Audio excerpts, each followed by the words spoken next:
Where two or three are gathered in my name, I'm there with them. Amen. It was winter of 1994. Tammy and I had met in college in Missouri the year before, my freshman year and her senior one. We'd begun dating that spring and pretty quickly began to feel like our relationship might grow into something more. And then she graduated.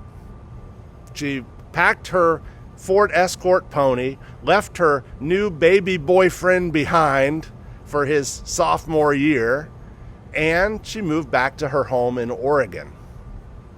And a few months after that, she moved again to Bucharest, Romania, where she spent about a half a year on a church mission.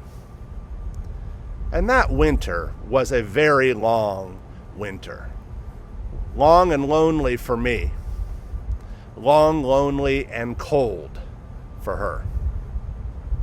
So a big chunk of our first couple of years together was actually time when we were physically separated from one another by thousands of miles.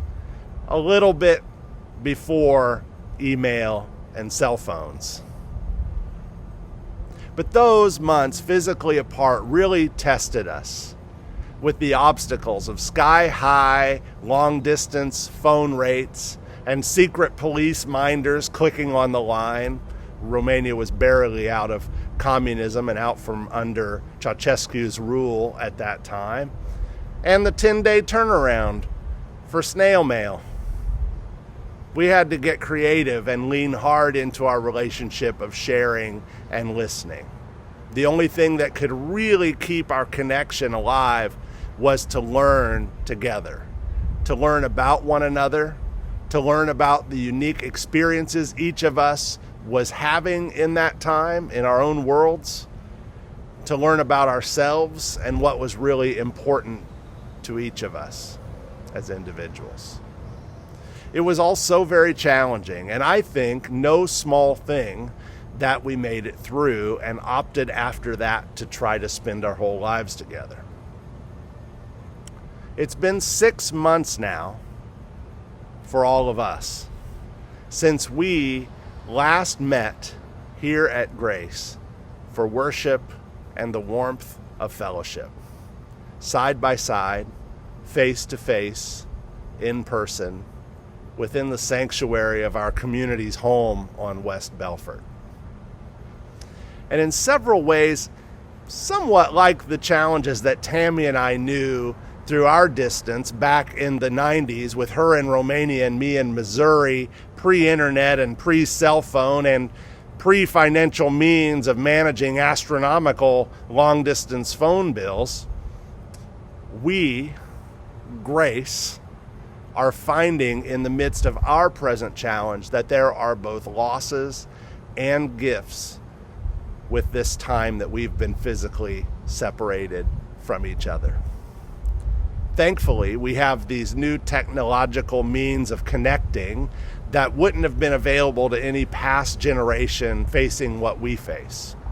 We can Zoom with one another. It's clunky, it's undependable, but it's there, and it allows us to look through our screens into the eyes of our siblings in real time, to participate in worship in real time by sending in video recordings from our computers or phones, text each other at will, or quick dial to hear a voice on the other end, or scroll through Facebook walls and Twitter feeds to see what's going on with people we find interesting or perhaps even genuinely care about.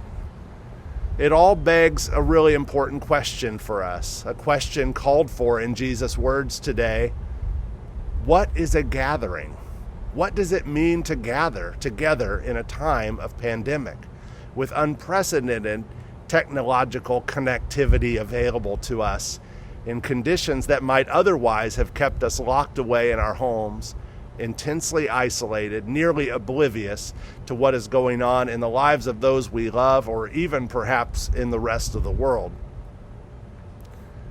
This morning we hear Jesus make one of these quite famous gospel pronouncements attributed to him. I've mostly heard this one used to excuse low turnout at church or prayer meetings. Well, where two or three are gathered together in my name, there I am in the midst of them. Because all it takes is two or three. But in this time, when our gatherings have been limited almost entirely to virtual spaces like the one we're sharing right now, what might we draw from Jesus' promise to be among us when we come together? It's important, I think, to know that in the verses from Matthew's gospel, right before the ones we hear today, Jesus talks about leaving 99 sheep to find one that has strayed off. Just one. And he's not overly descriptive about why that one sheep might have wandered. And I think that's helpful.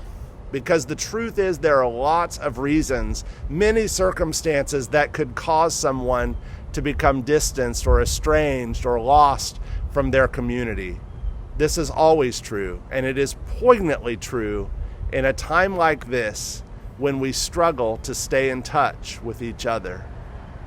Today, Jesus talks about the importance of going to another person when we feel we've been wronged or our relationship is degraded by sin. The key to warding off permanent relational damage or estrangement is listening.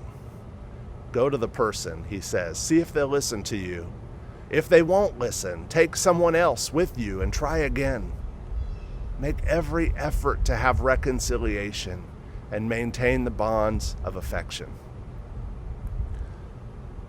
Paul reminds us that all the laws of God can be summed up, and the definition of good rule keeping can be encapsulated in one word for one sweeping way of life shaped by God's Spirit at work in us.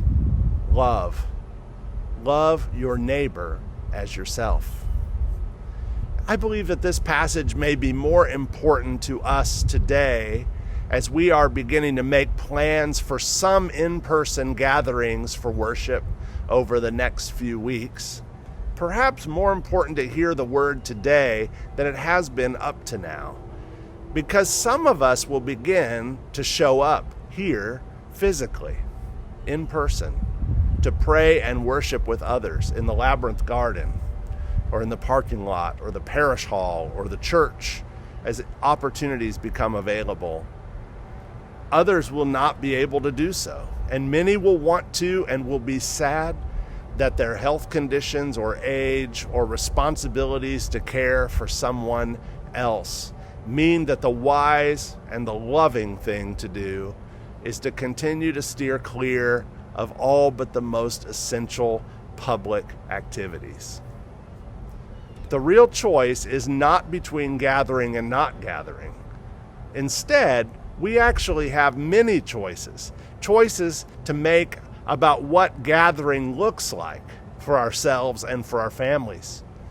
What is most important is that we continue to show up for one another, to listen and learn from one another, to be creative in how we keep relationships alive and growing during these trying times. And this is essential. We can gather with faith that Jesus will show up and be with us in our best attempts to connect and share and listen, to gather with each other. Dietrich Bonhoeffer wrote in his book Life Together these words: "The person who loves their dream of community will destroy community, but the person who loves those around them will create community." Many of us have had our dreams of community destroyed, or at least severely altered, during the last 6 months. But Jesus is calling us to grow in our love for others, not just feelings of affection, but a commitment to actually do what is necessary to be present with and for each other. And in doing so, this very special group of people called Grace will continue to create and nurture and grow the nourishing community that causes each of us and all of us to flourish. I believe that much like I have learned in my own life experiences of being separated we're all learning together right now. And we might just find a deeper and even more fulfilling and lasting community is possible, more possible than we ever dreamed. We can be confident that Jesus will be right there, right here with us, in the middle of any and every sort of gathering we engage. May it be so, Lord. Amen.